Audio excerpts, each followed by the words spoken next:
Tapi pidato pelantikannya, berikan saya 100 peti mati, yang 99 akan saya pakai buat koruptor, yang 1 akan saya pakai sendiri kalau kamu lihat saya tidak benar.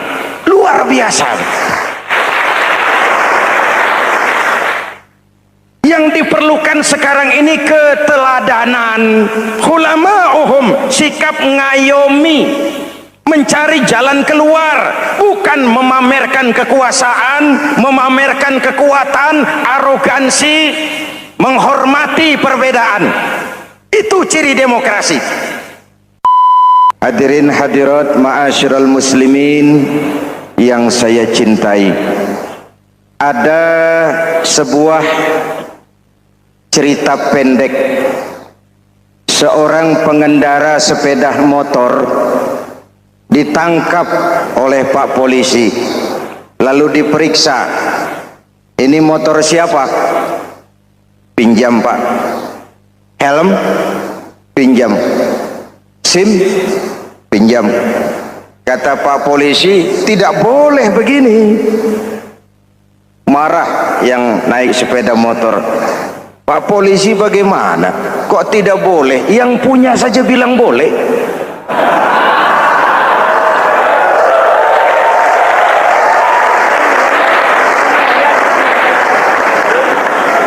Cerita ini memberikan gambaran bagaimana masyarakat kita sekarang cenderung memboleh-bolehkan diri sendiri, melahirkan permissive society. Masyarakat serba boleh dengan ukuran sakarepe dewe. Itu sebabnya agama diturunkan. Dalam contoh yang indah, Rasul memberikan gambaran bahwa Islam ini bagaikan sebuah bangunan yang komponen pokoknya 5. Bunyal Islamu ala khamsin. Islam dibangun di atas 5 komponen pokok. Jadi kalau Islam ini ibarat bangunan, unsur penunjang pokoknya itu 5. Mari kita analogkan Islam dengan bangunan. Kalau saudara akan membangun rumah, sebelum pasang tiang, pasang genteng, pasang jendela, apa yang lebih dulu dibangun? Fondasi. Kalau Islam ibarat bangunan, fondasinya adalah syahadatu an la ilaha illallah wa anna muhammadar rasulullah. Ini fondasi. Jikalau kuat fondasi, aman bangunan. Jikalau rapuh fondasi, lentur dan luntur bangunan. Maka kuat atau tidak kuatnya bangunan Islam kita bergantung kepada keyakinan dasar tadi, fondasi. Saya bersaksi tidak ada Tuhan selain Allah, artinya saya tidak akan menyembah kecuali hanya kepada Allah. Orang yang benar fondasinya beres sujudnya. Kalau saya yakin tidak ada Tuhan selain Allah, saya tidak akan minta rezeki kecuali hanya kepada Allah. Orang yang benar fondasinya, giat bekerjanya, jauh dari tipu menipu, jauh dari renten, jauh dari riba, jauh dari korupsi, jauh dari judi. Keyakinan memberikan warna terhadap bentuk kepribadian. Kalau saya yakin tidak ada Tuhan selain Allah, saya tidak akan pernah takut kecuali hanya kepada Allah. Saya tidak akan melarikan persoalan kecuali hanya kepada Allah. Saya tidak akan menggantungkan hidup kecuali hanya kepada Allah. Saya tidak akan minta tolong kecuali hanya kepada Allah. Meresap ke dalam jiwa. Untuk keyakinan seperti ini, orang-orang tua kita dahulu berlinang air mata, bersimbah darah, bahkan berkorban nyawa, melaksanakan hijrah untuk mempertahankan keyakinan. Ini intan paling mahal dan ini mutiara paling berharga.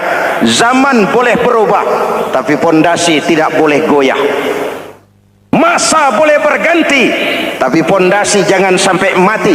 Karena iman kita hidup, untuk iman kita berjuang, dan dalam iman kita ingin kembali menghadap Allah Subhanahu.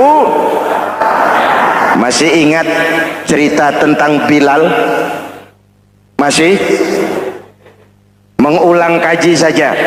Bilal itu budak sahaya. Ketika masuk Islam, dipanggil oleh majikannya. Bilal, iya bos. Saya dengar kamu masuk Islam ya? Iya bos.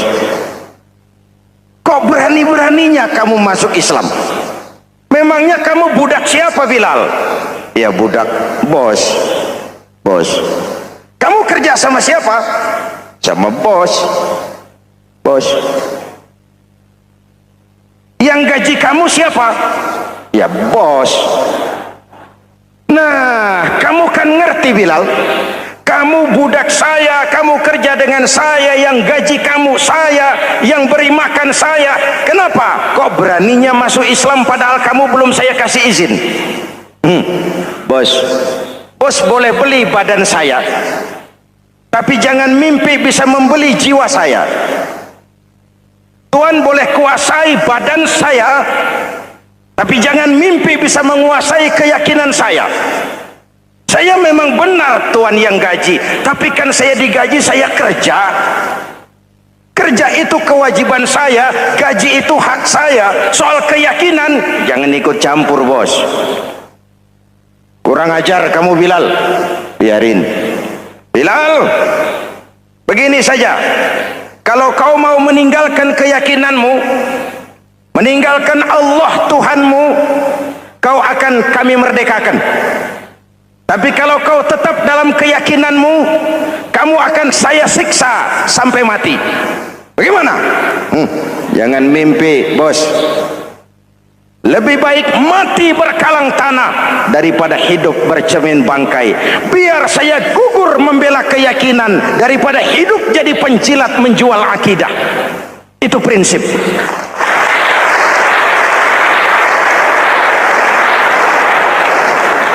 Gendeng kamu. Ayo siksa. Tangannya diikat, dihimpit dengan batu berat, dijemur dengan terik matahari padang pasir, terkelupas kulitnya, mengalir darah dari sekujur badannya, pecah bibirnya. Ayo Bilal, tetap bertuhan Allah dan kau akan mati di sini, atau kembali ke agama lama, kau jadi merdeka. Dari bibir yang pecah itu cuma keluar Allahu Ahad. Bilal budak badannya, merdeka jiwanya, maka namanya ditulis dengan tinta emas dalam sejarah. Kita zaman sekarang merdeka badan kita, tapi sering budak mental dan jiwa kita, maka sejarah tidak pernah mau mencatat kita.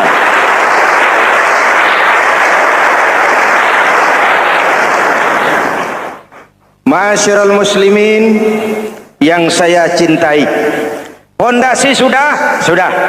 Lalu apa lagi? Mulai memancangkan tiang. Tiangnya 5. Ada tiang namanya zuhur, asar, maghrib, subuh, isya. Tetapi agar bangunan menjadi kuat, ada tiang-tiang tambahan. Namanya rawatib dan nawafil. Rawatib itu ba'diyah atau qobliyah, nawafil itu di luar itu. Agar bangunan menjadi kuat, dibentuk pribadi lewat sholat. Apa filsafatnya? Pertama, sholat itu simbol penyerahan total kepada Allah. Kita ini sudah kontrak. Innallaha astara minal mu'minina anfusahum wa amwalahum bi anna lahumul jannah. Allah telah membeli dari orang-orang mukmin diri mereka, harta mereka, bagi mereka adalah surga.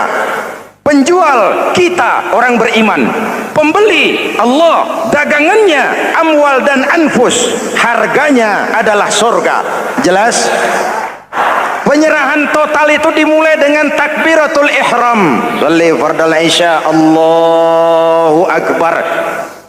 Arahkan mata ke tempat kita sujud. Jangan lupa kalau sudah di atas, lupa dengan yang di bawah. Sudah jadi genteng, petatang peteteng di atas. Lalu bilang, merasa capek sendiri, kata genteng kepada tiang. Tiang, kamu sih enak, kata genteng. Saya setengah mati di atas.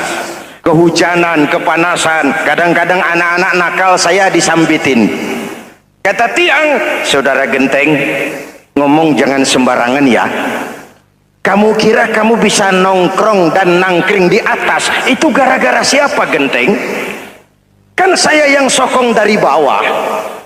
Kamu jadi pejabat tinggi, jadi anggota ini, anggota itu. Kami rakyat yang angkat. Jangan sudah di atas kami ditekan. Jangan agama dijadikan topeng untuk kepentingan pribadi. Berpolitik untuk kepentingan agama, ayo. Tapi menjual agama untuk kepentingan politik, itu yang merusak agama.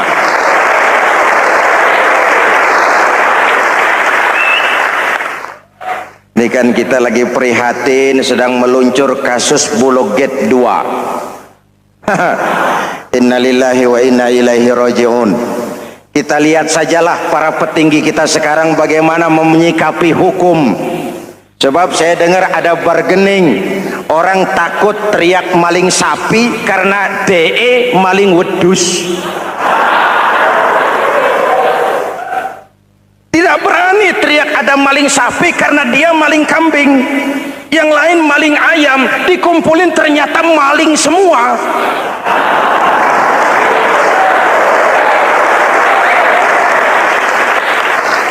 Hadirin yang saya hormati, ini melukai rasa keadilan. Oleh karena itu, sholat mengajarkan kepada kita dalam posisi berdiri, lihat tempat sujudmu, jangan menteleng terus ke atas lalu lupa dari mana kita berangkat. Itulah maknanya tawadhu, rendah hati, tidak melonjak angku dan sombong. Ada sebuah hadis Rasulullah bersabda, "Idza aradallahu biqaumin khairan."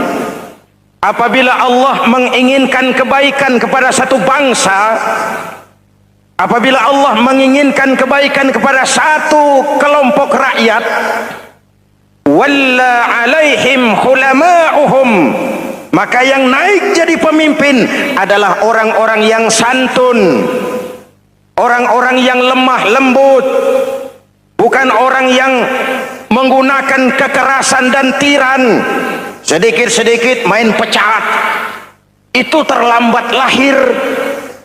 Mestinya lahir di zaman Hitler, mestinya lahir di zaman Benito Mussolini, atau kalau mau lebih klasik lagi di zaman Fir'aun.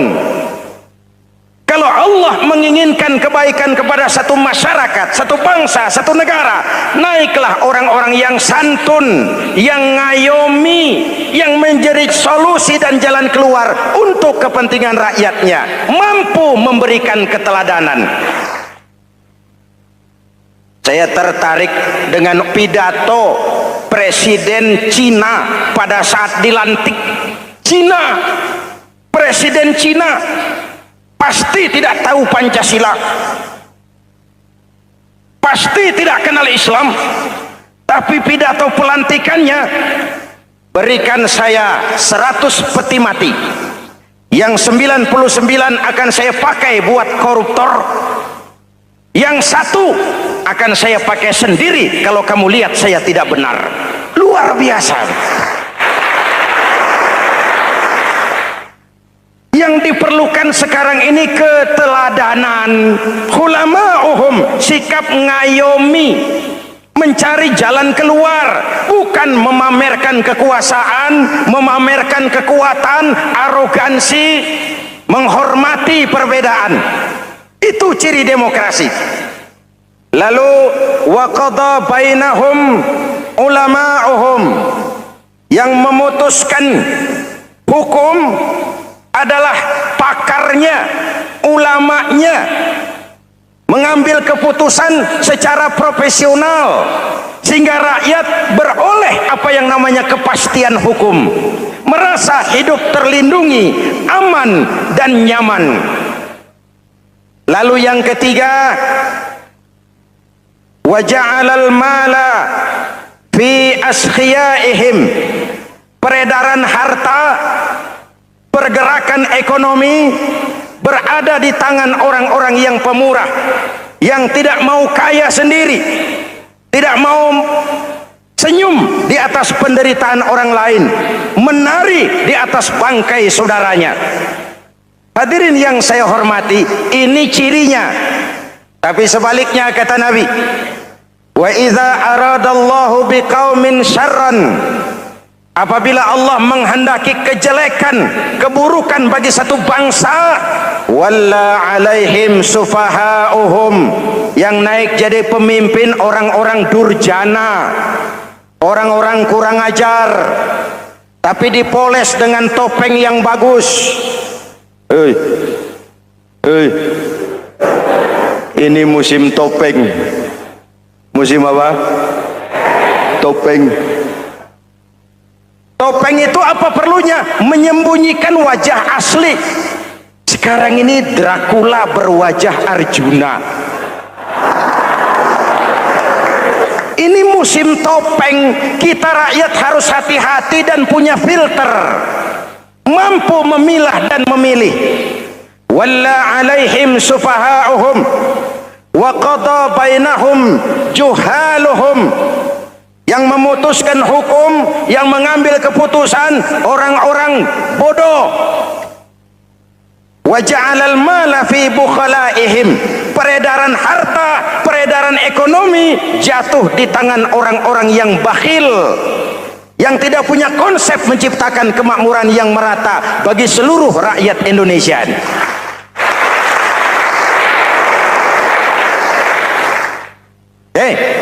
Kita kembali kepada tiang. Ini kan lagi cerita tiang tadi ya. Kalau sedang berdiri, lihat tempat sujud, jangan menteleng terus ke atas. Terserang penyakit tamak bin rakus alias serakah. Nah, selesai. Anggota badan yang paling terhormat ini kepala. Ketika sujud, sama rendahnya dengan telapak kaki. Allahu Akbar, yang besar cuma Allah. Apa bedanya saya dengan saudara? Tidak ada, kecuali saya ngomong saudara dengerin. Kita sama-sama beribadah, sama-sama mencari nilai tambah di hadapan Allah.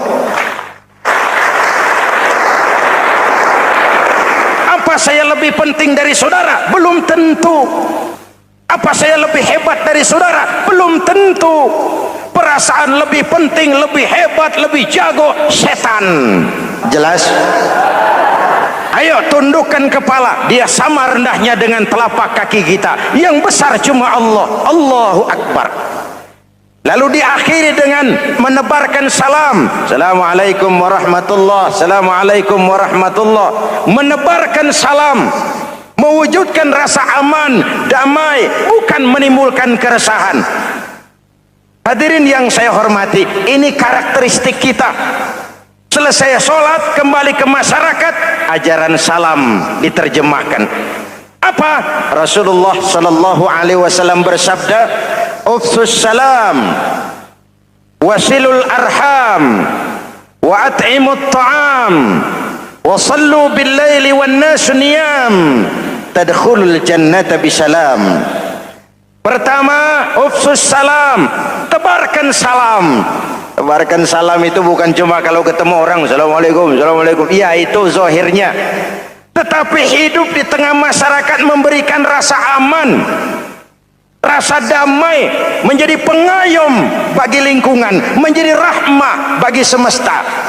Dalam Islam jangankan manusia, binatang saja dilindungi kok. Betul? Betul?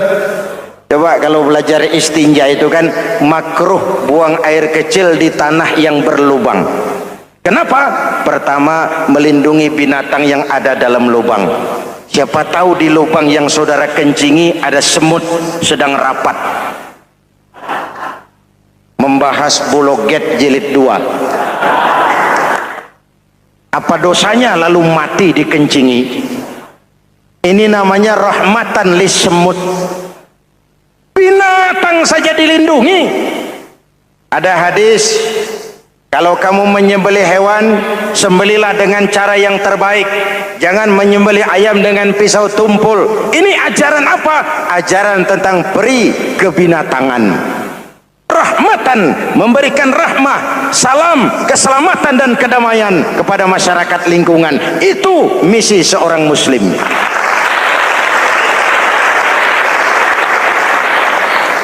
Hadirin hadirat ma'asyiral muslimin yang saya cintai, saya kembali kepada pesan Nabi tadi itu. Pertama, ufsus salam, sebarkan salam. Sekarang ini kan yang banyak sebarkan isu, sebarkan fitnah, hancurkan nama baik orang, hantam orang di mana-mana. Padahal yang diajarkan ufsus salam, sebarkan perdamaian, bukan permusuhan. Cari kebenaran, bukan kemenangan. Lalu yang kedua, wasilul arham, sambungkan silaturahmi, tegakkan semangat kekeluargaan dan persaudaraan. Karena kita sudah diikat dengan tali akidah. Mari kita saling bertanya setelah lewat hari-hari yang dimana kita seperti saling berhadapan, seperti tercabut dari akar budaya kita sebagai bangsa. Semangat gotong royong, semangat kekeluargaan makin lentur dan luntur, dan perlu kita angkat kembali ke permukaan. Silul arham, sambungkan semangat silaturahmi. Wa at'imut ta'am, berikan makan orang-orang yang kelaparan, mempunyai kepekaan dan kepedulian. Jangan menari di atas penderitaan orang, jangan tersenyum di atas isak tangis tetangga. At'imut ta'am, mempunyai kepedulian yang tinggi. Wa sallu bil laili wan nasu niyam, bangunlah di keheningan malam ketika orang sedang tidur. Istilah saya, kalau mau telepon Allah, jangan lupa nomor teleponnya itu 44342. Jumlahnya 17. Zuhur, asar, maghrib, isya, subuh 44342. Jangan ragu-ragu, kalau angka cukup telepon sambung. Kalau angka kurang, hati-hati salah sambung. Pak, mau sambung yang lebih cepat bagaimana? Bisa, selain nomor itu coba pakai sambungan langsung jarak jauh, namanya SLJJ. Kapan?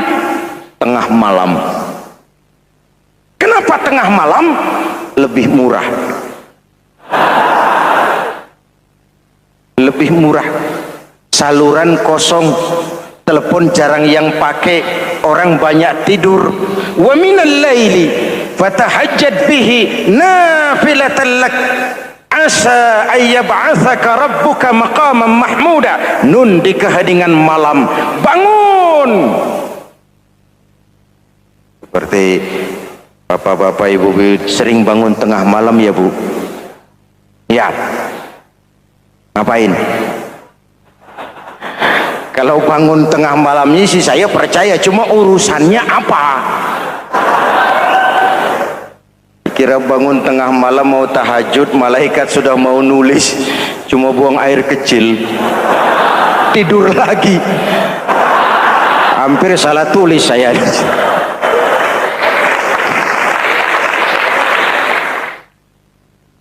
Baik, fondasi sudah Pak, tiang siap. Lalu apa lagi? Rumah itu supaya ada batas, perlu pagar, dinding, tembok. Yang jadi batas, dinding, tembok, puasa. Asyamu junnatun, puasa adalah dinding, benteng yang menyelamatkan manusia jangan sampai menyentuh wilayah lain. Ada batas-batas dan norma yang diindahkan. Selesai tembok, dinding, selesai pagar, selesai. Lah rumah itu supaya bersih kan harus ada kamar mandi, jendela, pintu yang fungsinya membersihkan zakat. Kalau dia zakatul mal, dia bersihkan harta kita. Kalau dia zakatul fitrah, dia bersihkan jiwa kita. Kalau dia zakatul tijarah, dia bersihkan bisnis kita. Kalau dia zakatul ma'adin, dia bersihkan barang tambang kita. Karena itu dalam kitab-kitab fikih dikatakan zakat itu adalah harta yang tu'khazu min aghniyaihim wa turaddu ila fuqaraihim. Kiai Haji Zainuddin Hamidi atau dikenal sebagai Kiai Haji Zainuddin MZ. Beliau lahir pada tanggal 2 Maret 1952. Kiai Haji Zainuddin MZ adalah seorang pemuka agama Islam di Indonesia yang populer melalui ceramahnya di radio dan televisi. Julukannya adalah Dai Berjuta Umat karena dakwahnya yang dapat menyentuh seluruh lapisan masyarakat. Dan ia pernah menjabat sebagai Ketua Umum Partai Bintang Reformasi, kemudian digantikan oleh Bursah Zarnubi. Kiai Haji Zainuddin MZ merupakan anak tunggal buah cinta pasangan Turmuzi dan Zainabun dari keluarga Betawi asli. Ayahnya yang pensiunan pegawai PLN adalah seorang yang taat beragama, sementara ibunya seorang ibu rumah tangga. Sejak umur 2 tahun, Kiai Haji Zainuddin MZ sudah ditinggal sang ayah. Untuk memenuhi kebutuhan hidupnya, sejak kecil Kiai Haji Zainuddin MZ sering membantu sang ibu untuk berjualan nasi uduk. Selama 6 tahun Kiai Haji Zainuddin MZ mengenyam pendidikan di bawah asuhan Kiai Haji Idam Chalid, ulama karismatik asal Kalimantan, sekaligus politisi ulung yang pernah menjabat sebagai Ketua MPR dan Ketua DPR pada periode 1971 sampai 1977. Kiai Haji Zainuddin MZ ini semakin dikenal masyarakat ketika ceramahnya mulai memasuki dunia rekaman. Kasetnya beredar bukan saja di seluruh pelosok Nusantara, tetapi juga ke beberapa negara Asia. Kiai Haji Zainuddin MZ pernah diangkat menjadi anggota Majelis Permusyawaratan Rakyat Republik Indonesia periode 1997 sampai 1999. Beliau pernah mengisi di suatu acara TV, seperti acara Tabligh Akbar Ramadan, Indosiar mulai dari tahun 2000 sampai tahun 2001. Acara TV pengantar sahur dan berbuka puasa, Indosiar, dari tahun 1999 sampai 2002. Dakwah puasa acara TV SCTV dari tahun 1991 sampai 2001. Kiai Haji Zainuddin MZ meninggal dunia pada 5 Juli 2011 dalam perjalanan menuju Rumah Sakit Pusat Pertamina karena serangan jantung dan gula darah. Ia meninggal setelah sarapan bersama keluarga di rumahnya Gandaria 1, Kebayoran Baru, Jakarta Selatan. Itulah biografi singkat dari beliau. Mari kita kirimkan Al-Fatihah untuk beliau, Kiai Haji Zainuddin MZ. Jikalau kuat fondasi, aman bangunan. Jikalau rapuh fondasi, lentur dan luntur bangunan. Maka kuat atau tidak kuatnya bangunan Islam kita bergantung kepada keyakinan dasar tadi, fondasi. Saya bersaksi tidak ada Tuhan selain Allah, artinya saya tidak akan menyembah kecuali hanya kepada Allah.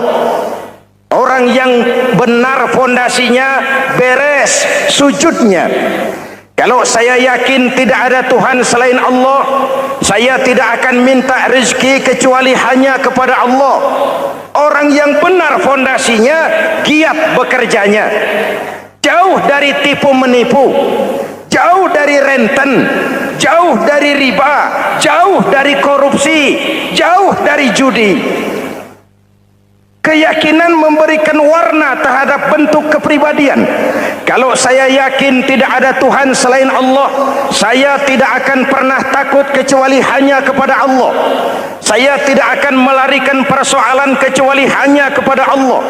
Saya tidak akan menggantungkan hidup kecuali hanya kepada Allah. Saya tidak akan minta tolong kecuali hanya kepada Allah. Meresap ke dalam jiwa. Untuk keyakinan seperti ini, orang-orang tua kita dahulu berlinang air mata, bersimbah darah, bahkan berkorban nyawa, melaksanakan hijrah untuk mempertahankan keyakinan. Ini intan paling mahal dan ini mutiara paling berharga. Zaman boleh berubah, tapi pondasi tidak boleh goyah. Masa boleh berganti, tapi pondasi jangan sampai mati. Karena iman kita hidup, untuk iman kita berjuang, dan dalam iman kita ingin kembali menghadap Allah Subhanahu. Masih ingat cerita tentang Bilal? Masih? Mengulang kaji saja. Bilal itu budak sahaya. Ketika masuk Islam, dipanggil oleh majikannya. Bilal, iya bos. Saya dengar kamu masuk Islam ya? Iya bos. Kok kok berani-beraninya kamu masuk Islam? Memangnya kamu budak siapa, Bilal? Ya budak bos. Bos. Kamu kerja sama siapa? Sama bos.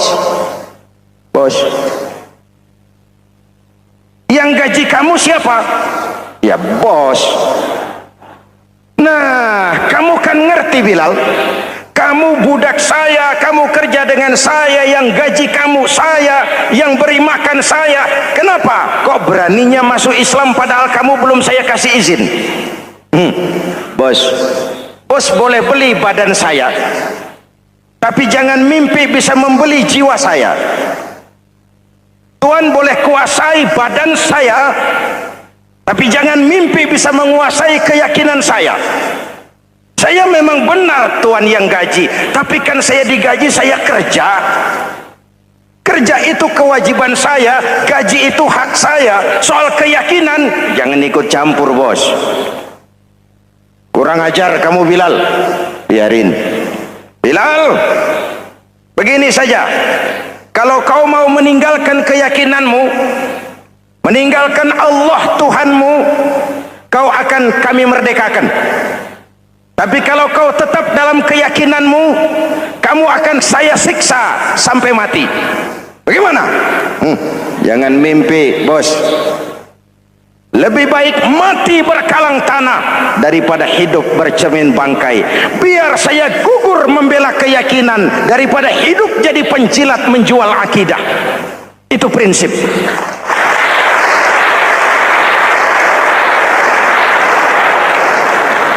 Gendeng kamu. Ayo, siksa.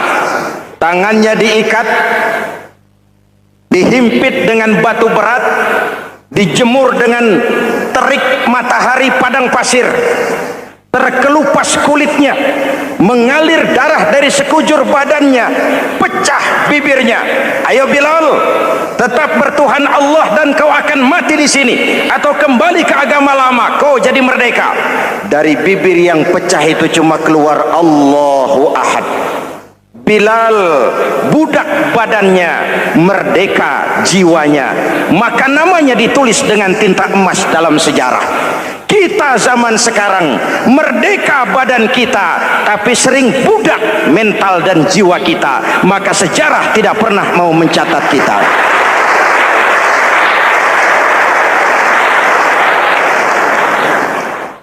Masyarul muslimin yang saya cintai, fondasi sudah. Lalu apa lagi? Mulai memancangkan tiang. Tiangnya 5. Ada tiang namanya zuhur, asar, maghrib, subuh, isya. Tetapi agar bangunan menjadi kuat, ada tiang-tiang tambahan. Namanya rawatib dan nawafil. Rawatib itu ba'diyah atau qobliyah, nawafil itu di luar itu. Agar bangunan menjadi kuat, dibentuk pribadi lewat solat. Apa filsafatnya? Pertama, solat itu simbol penyerahan total kepada Allah. Kita ini sudah kontrak. Innallaha astara minal mu'minina anfusahum wa amwalahum bi anna lahumul jannah. Allah telah membeli dari orang-orang mukmin diri mereka, harta mereka, bagi mereka adalah surga. Penjual kita orang beriman, pembeli Allah, dagangannya amwal dan anfus, harganya adalah surga. Jelas? Penyerahan total itu dimulai dengan takbiratul ihram. Shalli fardal isya, Allahu akbar. Arahkan mata ke tempat kita sujud. Jangan lupa kalau sudah di atas, lupa dengan yang di bawah. Sudah jadi genteng, petatang peteteng di atas. Lalu bilang, merasa capek sendiri, kata genteng kepada tiang. Tiang, kamu sih enak, kata genteng. Saya setengah mati di atas. Kehujanan, kepanasan, kadang-kadang anak-anak nakal saya disambitin. Kata tiang, saudara genteng, ngomong jangan sembarangan ya. Kamu kira kamu bisa nongkrong dan nangkring di atas, itu gara-gara siapa genteng? Kan saya yang sokong dari bawah. Kamu jadi pejabat tinggi, jadi anggota ini, anggota itu. Kami rakyat yang angkat. Jangan sudah di atas kami ditekan. Jangan agama dijadikan topeng untuk kepentingan pribadi. Berpolitik untuk kepentingan agama, ayo. Tapi menjual agama untuk kepentingan politik, itu yang merusak agama.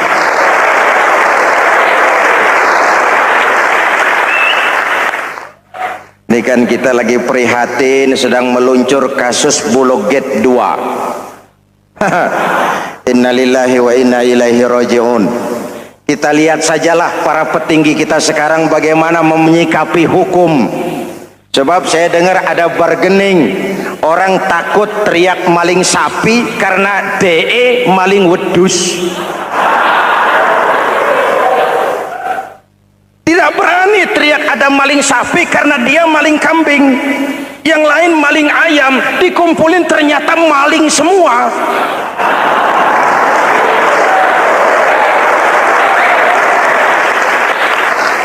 Hadirin yang saya hormati, ini melukai rasa keadilan.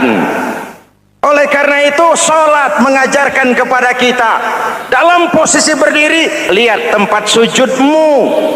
Jangan menteleng terus ke atas, lalu lupa dari mana kita berangkat. Itulah maknanya tawadhu, rendah hati, tidak melonjak angku dan sombong. Ada sebuah hadis Rasulullah bersabda, "Idza aradallahu biqaumin khairan." Apabila Allah menginginkan kebaikan kepada satu bangsa, apabila Allah menginginkan kebaikan kepada satu kelompok rakyat, walla alaihim hulama'uhum, maka yang naik jadi pemimpin adalah orang-orang yang santun, orang-orang yang lemah lembut, bukan orang yang menggunakan kekerasan dan tiran, sedikit-sedikit main pecat. Itu terlambat lahir. Mestinya lahir di zaman Hitler, mestinya lahir di zaman Benito Mussolini, atau kalau mau lebih klasik lagi di zaman Fir'aun. Kalau Allah menginginkan kebaikan kepada satu masyarakat, satu bangsa, satu negara, naiklah orang-orang yang santun, yang ngayomi, yang menjadi solusi dan jalan keluar untuk kepentingan rakyatnya, mampu memberikan keteladanan. Saya tertarik dengan pidato Presiden Cina pada saat dilantik. Cina, Presiden Cina pasti tidak tahu Pancasila, pasti tidak kenal Islam, tapi pidato pelantikannya, berikan saya 100 peti mati, yang 99 akan saya pakai buat koruptor, yang satu akan saya pakai sendiri kalau kamu lihat saya tidak benar. Luar biasa. Yang diperlukan sekarang ini keteladanan, hulama'uhum, sikap ngayomi, mencari jalan keluar, bukan memamerkan kekuasaan, memamerkan kekuatan, arogansi, menghormati perbedaan.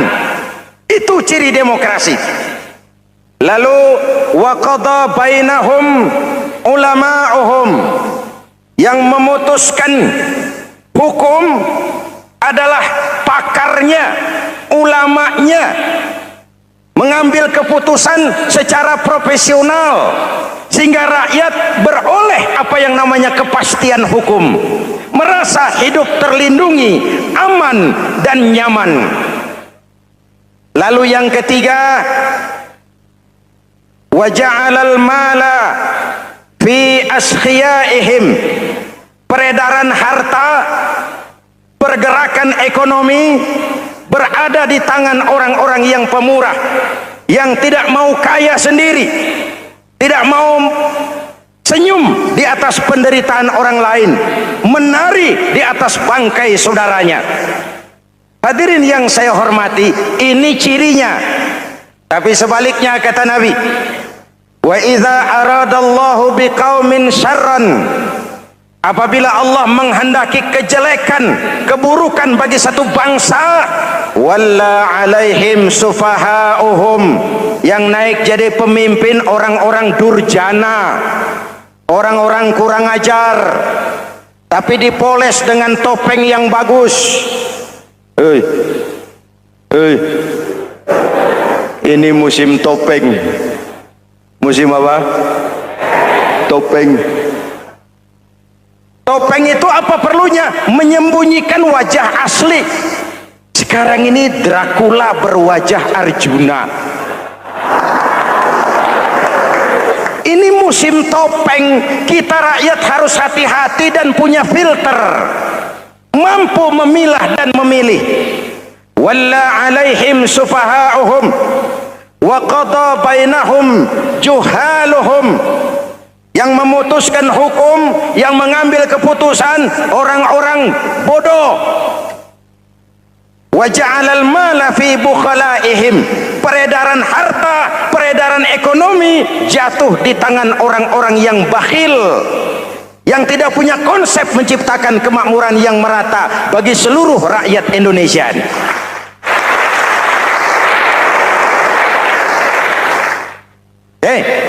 Kita kembali kepada tiang. Ini kan lagi cerita tiang tadi ya. Kalau sedang berdiri, lihat tempat sujud, jangan menteleng terus ke atas. Terserang penyakit tamak bin rakus alias serakah. Nah, selesai. Anggota badan yang paling terhormat ini kepala. Ketika sujud, sama rendahnya dengan telapak kaki. Allahu Akbar, yang besar cuma Allah. Apa bedanya saya dengan saudara? Tidak ada, kecuali saya ngomong saudara dengerin. Kita sama-sama beribadah, sama-sama mencari nilai tambah di hadapan Allah. Apa saya lebih penting dari saudara? Belum tentu. Apa saya lebih hebat dari saudara? Belum tentu. Perasaan lebih penting, lebih hebat, lebih jago setan. Jelas? Ayo tundukkan kepala, dia sama rendahnya dengan telapak kaki kita. Yang besar cuma Allah. Allahu Akbar.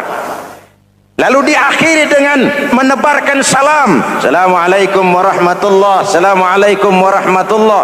Menebarkan salam, mewujudkan rasa aman, damai, bukan menimbulkan keresahan. Hadirin yang saya hormati, ini karakteristik kita.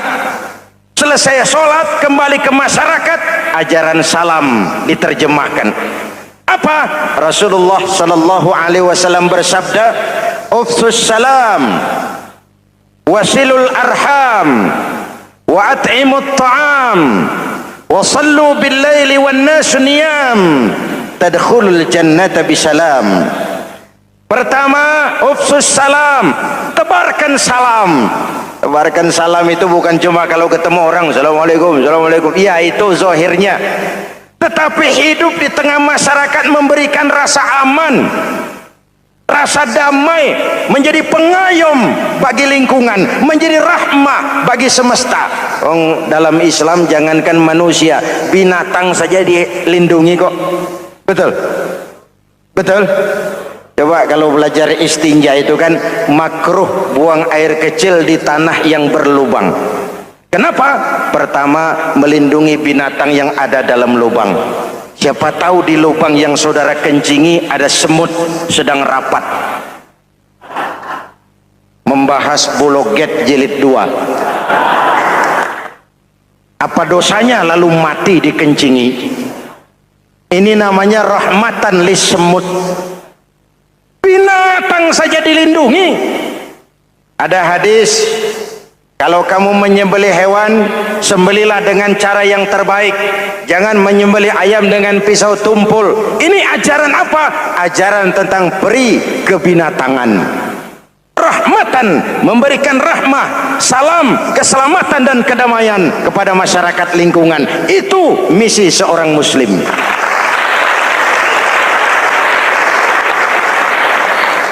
Hadirin hadirat ma'asyiral muslimin yang saya cintai, saya kembali kepada pesan Nabi tadi itu. Pertama, ufsus salam, sebarkan salam. Sekarang ini kan yang banyak sebarkan isu, sebarkan fitnah, hancurkan nama baik orang, hantam orang di mana-mana. Padahal yang diajarkan ufsus salam, sebarkan perdamaian, bukan permusuhan.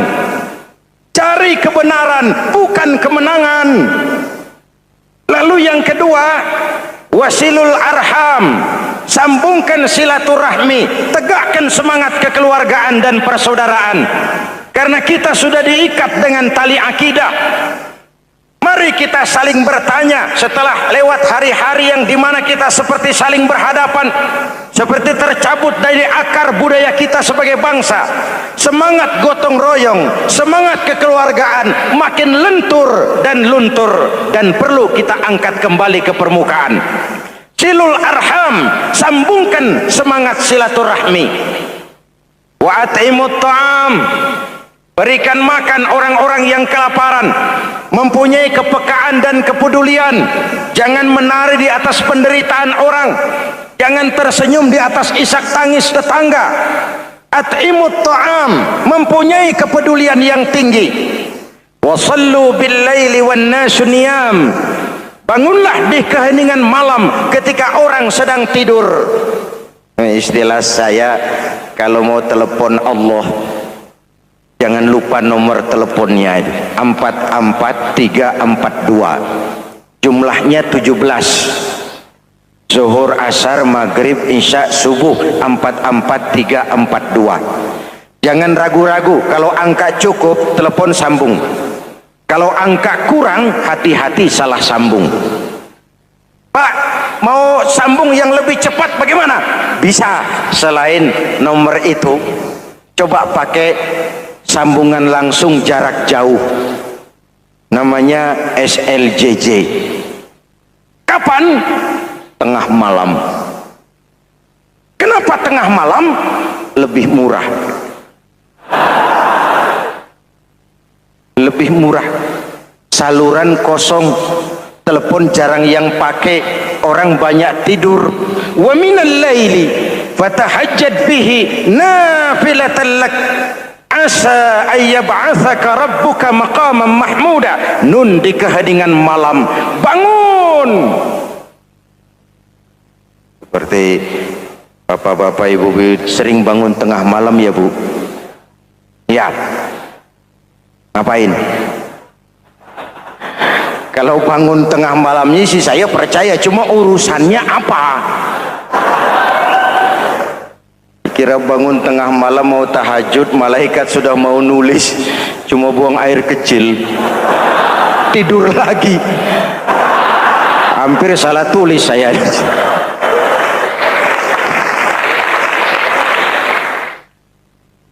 Baik, fondasi sudah Pak, tiang siap.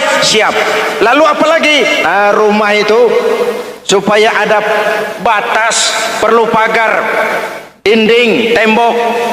Yang jadi batas, dinding, tembok, puasa. Asyamu junnatun, puasa adalah dinding, benteng yang menyelamatkan manusia jangan sampai menyentuh wilayah lain. Ada batas-batas dan norma yang diindahkan. Selesai, tembok, dinding, selesai, pagar, selesai. Lah rumah itu supaya bersih kan harus ada kamar mandi, jendela, pintu yang fungsinya membersihkan zakat. Kalau dia zakatul mal, dia bersihkan harta kita. Kalau dia zakatul fitrah, dia bersihkan jiwa kita. Kalau dia zakatul tijarah, dia bersihkan bisnis kita. Kalau dia zakatul ma'adin, dia bersihkan barang tambang kita. Karena itu dalam kitab-kitab fikih dikatakan zakat itu adalah harta yang tu'khazu min aghniyaihim wa turaddu ila fuqaraihim. Jikalau kuat fondasi, aman bangunan. Jikalau rapuh pondasi, lentur dan luntur bangunan. Maka kuat atau tidak kuatnya bangunan Islam kita bergantung kepada keyakinan dasar tadi, fondasi. Saya bersaksi tidak ada Tuhan selain Allah, artinya saya tidak akan menyembah kecuali hanya kepada Allah. Orang yang benar fondasinya beres sujudnya. Kalau saya yakin tidak ada Tuhan selain Allah, saya tidak akan minta rezeki kecuali hanya kepada Allah. Orang yang benar fondasinya, giat bekerjanya, jauh dari tipu menipu, jauh dari renten, jauh dari riba, jauh dari korupsi, jauh dari judi. Keyakinan memberikan warna terhadap bentuk kepribadian. Kalau saya yakin tidak ada Tuhan selain Allah, saya tidak akan pernah takut kecuali hanya kepada Allah. Saya tidak akan melarikan persoalan kecuali hanya kepada Allah. Saya tidak akan menggantungkan hidup kecuali hanya kepada Allah. Saya tidak akan minta tolong kecuali hanya kepada Allah. Meresap ke dalam jiwa. Untuk keyakinan seperti ini, orang-orang tua kita dahulu berlinang air mata, bersimbah darah, bahkan berkorban nyawa, melaksanakan hijrah untuk mempertahankan keyakinan. Ini intan paling mahal dan ini mutiara paling berharga. Zaman boleh berubah, tapi pondasi tidak boleh goyah. Masa boleh berganti, tapi pondasi jangan sampai mati. Karena iman kita hidup, untuk iman kita berjuang, dan dalam iman kita ingin kembali menghadap Allah Subhanahu. Masih ingat cerita tentang Bilal? Masih? Mengulang kaji saja. Bilal itu budak sahaya. Ketika masuk Islam, dipanggil oleh majikannya. Bilal, iya bos. Saya dengar kamu masuk Islam ya? Iya bos. Kok berani-beraninya kamu masuk Islam? Memangnya kamu budak siapa Bilal? Iya budak bos. Bos. Kamu kerja sama siapa? Sama bos. Bos. Yang gaji kamu siapa? Ya bos. Nah, kamu kan ngerti Bilal, kamu budak saya, kamu kerja dengan saya, yang gaji kamu saya, yang beri makan saya. Kenapa? Kok beraninya masuk Islam padahal kamu belum saya kasih izin? Bos, bos boleh beli badan saya, tapi jangan mimpi bisa membeli jiwa saya. Tuhan boleh kuasai badan saya, tapi jangan mimpi bisa menguasai keyakinan saya. Saya memang benar Tuhan yang gaji, tapi kan saya digaji, saya kerja. Kerja itu kewajiban saya, gaji itu hak saya. Soal keyakinan, jangan ikut campur bos. Kurang ajar kamu Bilal. Biarin. Bilal, begini saja. Kalau kau mau meninggalkan keyakinanmu, meninggalkan Allah Tuhanmu, kau akan kami merdekakan. Tapi kalau kau tetap dalam keyakinanmu, kamu akan saya siksa sampai mati. Bagaimana? Jangan mimpi bos. Lebih baik mati berkalang tanah daripada hidup bercermin bangkai. Biar saya gugur membela keyakinan daripada hidup jadi penjilat menjual akidah. Itu prinsip.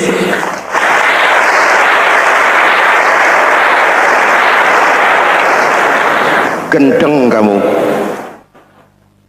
Ayo siksa. Tangannya diikat, dihimpit dengan batu berat, dijemur dengan terik matahari padang pasir, terkelupas kulitnya, mengalir darah dari sekujur badannya, pecah bibirnya.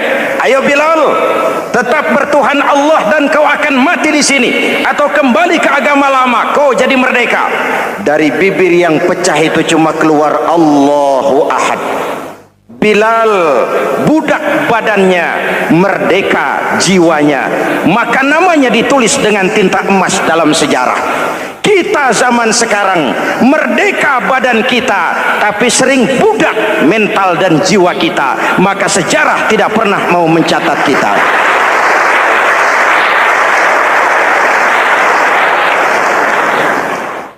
Masyarul muslimin yang saya cintai, fondasi sudah. Lalu apalagi? Mulai memancangkan tiang. Tiangnya 5. Ada tiang namanya zuhur, asar, maghrib, subuh, isya. Tetapi agar bangunan menjadi kuat, ada tiang-tiang tambahan. Namanya rawatib dan nawafil. Rawatib itu ba'diyah atau qobliyah, nawafil itu di luar itu. Agar bangunan menjadi kuat, dibentuk pribadi lewat solat. Apa filsafatnya? Pertama, solat itu simbol penyerahan total kepada Allah. Kita ini sudah kontrak. Innallaha astara minal mu'minina anfusahum wa amwalahum bi anna lahumul jannah. Allah telah membeli dari orang-orang mukmin diri mereka, harta mereka, bagi mereka adalah surga.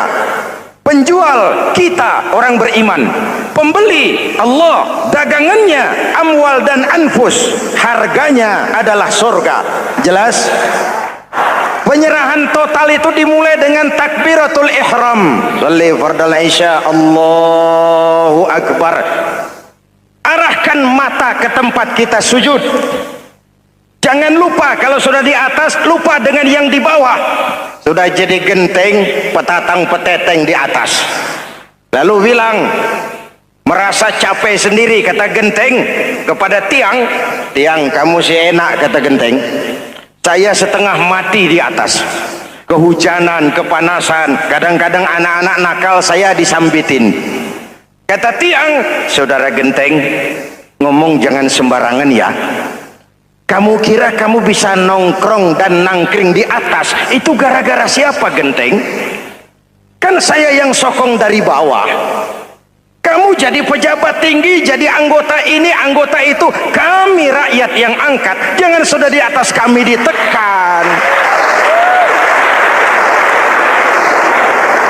Jangan agama dijadikan topeng untuk kepentingan pribadi. Berpolitik untuk kepentingan agama, ayo. Tapi menjual agama untuk kepentingan politik, itu yang merusak agama.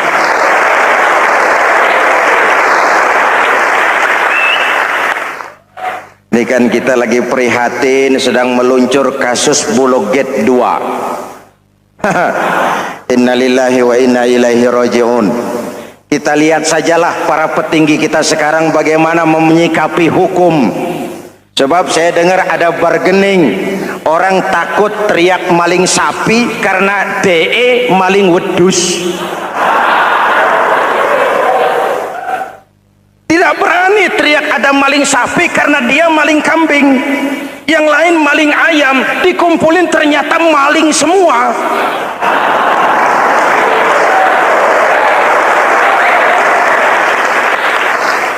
Hadirin yang saya hormati, ini melukai rasa keadilan. Oleh karena itu, sholat mengajarkan kepada kita dalam posisi berdiri, lihat tempat sujudmu. Jangan menteleng terus ke atas, lalu lupa dari mana kita berangkat. Itulah maknanya tawadhu, rendah hati, tidak melonjak angku dan sombong. Ada sebuah hadis Rasulullah bersabda, "Idza aradallahu biqaumin khairan." Apabila Allah menginginkan kebaikan kepada satu bangsa, apabila Allah menginginkan kebaikan kepada satu kelompok rakyat, walla alaihim hulama'uhum, maka yang naik jadi pemimpin adalah orang-orang yang santun, orang-orang yang lemah lembut, bukan orang yang menggunakan kekerasan dan tiran. Sedikit-sedikit main pecat, itu terlambat lahir. Mestinya lahir di zaman Hitler, mestinya lahir di zaman Benito Mussolini, atau kalau mau lebih klasik lagi di zaman Fir'aun. Kalau Allah menginginkan kebaikan kepada satu masyarakat, satu bangsa, satu negara, naiklah orang-orang yang santun, yang ngayomi, yang menjadi solusi dan jalan keluar untuk kepentingan rakyatnya, mampu memberikan keteladanan. Saya tertarik dengan pidato Presiden Cina pada saat dilantik. Cina, presiden Cina pasti tidak tahu Pancasila, pasti tidak kenal Islam, tapi pidato pelantikannya, berikan saya 100 peti mati, yang 99 akan saya pakai buat koruptor, yang satu akan saya pakai sendiri kalau kamu lihat saya tidak benar. Luar biasa. Yang diperlukan sekarang ini keteladanan, hulama'uhum, sikap ngayomi, mencari jalan keluar, bukan memamerkan kekuasaan, memamerkan kekuatan, arogansi, menghormati perbedaan. Itu ciri demokrasi. Lalu wa qada bainahum ulama'uhum, yang memutuskan hukum adalah pakarnya, ulamanya, mengambil keputusan secara profesional sehingga rakyat beroleh apa yang namanya kepastian hukum, merasa hidup terlindungi, aman dan nyaman. Lalu yang ketiga, wa ja'alal mala fi askhiyaihim, peredaran harta, pergerakan ekonomi berada di tangan orang-orang yang pemurah, yang tidak mau kaya sendiri, tidak mau senyum di atas penderitaan orang lain, menari di atas bangkai saudaranya. Hadirin yang saya hormati, ini cirinya. Tapi sebaliknya kata Nabi, wa idza aradallahu biqaumin syarran, apabila Allah menghendaki kejelekan, keburukan bagi satu bangsa, walla alaihim sufahauhum, yang naik jadi pemimpin orang-orang durjana, orang-orang kurang ajar, tapi dipoles dengan topeng yang bagus. Ini musim topeng. Musim apa? Topeng. Topeng itu apa perlunya? Menyembunyikan wajah asli. Sekarang ini Dracula berwajah Arjuna. Ini musim topeng. Kita rakyat harus hati-hati dan punya filter, mampu memilah dan memilih. Walla alaihim sufahauhum wa qada bainahum juhaluhum, yang memutuskan hukum, yang mengambil keputusan orang-orang bodoh. Wa ja'alal mala fi bukhalaihim, peredaran harta, peredaran ekonomi jatuh di tangan orang-orang yang bakhil, yang tidak punya konsep menciptakan kemakmuran yang merata bagi seluruh rakyat Indonesia.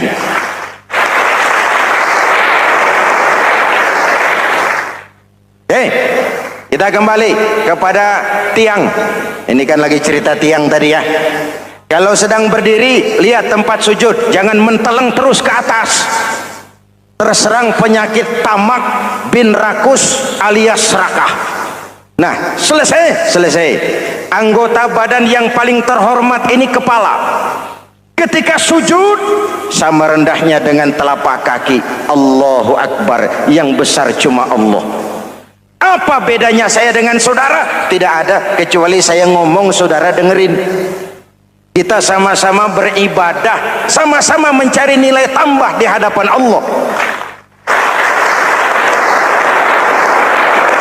Apa saya lebih penting dari saudara? Belum tentu. Apa saya lebih hebat dari saudara? Belum tentu. Perasaan lebih penting, lebih hebat, lebih jago setan. Jelas? Ayo tundukkan kepala, dia sama rendahnya dengan telapak kaki kita. Yang besar cuma Allah. Allahu Akbar. Lalu diakhiri dengan menebarkan salam. Assalamualaikum warahmatullah. Assalamualaikum warahmatullah. Menebarkan salam, mewujudkan rasa aman, damai, bukan menimbulkan keresahan. Hadirin yang saya hormati, ini karakteristik kita. Selesai sholat, kembali ke masyarakat, ajaran salam diterjemahkan. Apa? Rasulullah sallallahu alaihi wasallam bersabda, ufsus salam, wasilul arham, wa at'imut ta'am, wa sallu bil laili wan nasu niyam, tadkhulul jannata bisalam. Pertama, ufsus salam, tebarkan salam. Tebarkan salam itu bukan cuma kalau ketemu orang, assalamualaikum, assalamualaikum. Iya, itu zahirnya. Tetapi hidup di tengah masyarakat memberikan rasa aman, rasa damai, menjadi pengayom bagi lingkungan, menjadi rahmah bagi semesta. Dalam Islam jangankan manusia, binatang saja dilindungi kok. Betul? Betul? Coba kalau belajar istinja itu kan makruh buang air kecil di tanah yang berlubang. Kenapa? Pertama, melindungi binatang yang ada dalam lubang. Siapa tahu di lubang yang saudara kencingi ada semut sedang rapat. Membahas Bologet jilid 2. Apa dosanya lalu mati dikencingi? Ini namanya rahmatan lis semut. Binatang saja dilindungi. Ada hadis, kalau kamu menyembelih hewan, sembelilah dengan cara yang terbaik. Jangan menyembelih ayam dengan pisau tumpul. Ini ajaran apa? Ajaran tentang peri kebinatangan. Rahmatan, memberikan rahmah, salam, keselamatan dan kedamaian kepada masyarakat lingkungan. Itu misi seorang muslim.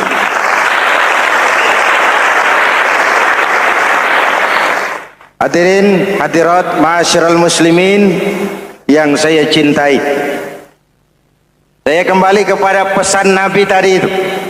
Pertama, ufsus salam, sebarkan salam. Sekarang ini kan yang banyak sebarkan isu, sebarkan fitnah, hancurkan nama baik orang, hantam orang di mana-mana. Padahal yang diajarkan ufsus salam, sebarkan perdamaian, bukan permusuhan. Cari kebenaran, bukan kemenangan. Lalu yang kedua, wasilul arham, sambungkan silaturahmi, tegakkan semangat kekeluargaan dan persaudaraan. Karena kita sudah diikat dengan tali akidah. Mari kita saling bertanya setelah lewat hari-hari yang dimana kita seperti saling berhadapan, seperti tercabut dari akar budaya kita sebagai bangsa. Semangat gotong royong, semangat kekeluargaan makin lentur dan luntur, dan perlu kita angkat kembali ke permukaan. Silul arham, sambungkan semangat silaturahmi. Wa at'imut ta'am, berikan makan orang-orang yang kelaparan. Mempunyai kepekaan dan kepedulian. Jangan menari di atas penderitaan orang. Jangan tersenyum di atas isak tangis tetangga. At'imut ta'am, mempunyai kepedulian yang tinggi. Wa sallu bil laili wan nasu niyam, bangunlah di keheningan malam ketika orang sedang tidur. Istilah saya, kalau mau telepon Allah, jangan lupa nomor teleponnya, 44342. Jumlahnya 17. Zuhur, asar, maghrib, isya, subuh, 44342. Jangan ragu-ragu. Kalau angka cukup, telepon sambung. Kalau angka kurang, hati-hati salah sambung. Pak, mau sambung yang lebih cepat bagaimana? Bisa. Selain nomor itu, coba pakai sambungan langsung jarak jauh, namanya SLJJ. Kapan? Tengah malam. Kenapa tengah malam? Lebih murah. Lebih murah.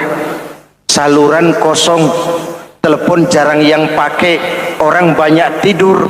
Wa minal laili fatahajjad bihi nafilatan lak, asa ayyab'athaka rabbuka maqaman mahmuda. Nun, di keheningan malam bangun.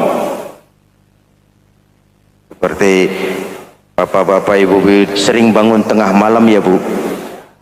Ya. Ngapain? Kalau bangun tengah malamnya sih saya percaya, cuma urusannya apa? Kira bangun tengah malam mau tahajud, malaikat sudah mau nulis, cuma buang air kecil, tidur lagi. Hampir salah tulis saya.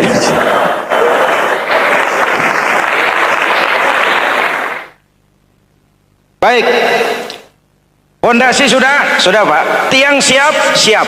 Lalu apa lagi? Nah, rumah itu supaya ada batas, perlu pagar, dinding, tembok. Yang jadi batas, dinding, tembok, puasa. Asyamu junnatun. Puasa adalah dinding, benteng yang menyelamatkan manusia jangan sampai menyentuh wilayah lain. Ada batas-batas dan norma yang diindahkan. Selesai, tembok, dinding, selesai. Pagar, selesai. Lah rumah itu supaya bersih, kan harus ada kamar mandi, jendela, pintu, yang fungsinya membersihkan zakat. Kalau dia zakatul mal, dia bersihkan harta kita. Kalau dia zakatul fitrah, dia bersihkan jiwa kita. Kalau dia zakatul tijarah, dia bersihkan bisnis kita. Kalau dia zakatul ma'adin, dia bersihkan barang tambang kita. Karena itu dalam kitab-kitab fikih dikatakan zakat itu adalah harta yang tu'khazu min aghniyaihim wa turaddu ila fuqaraihim.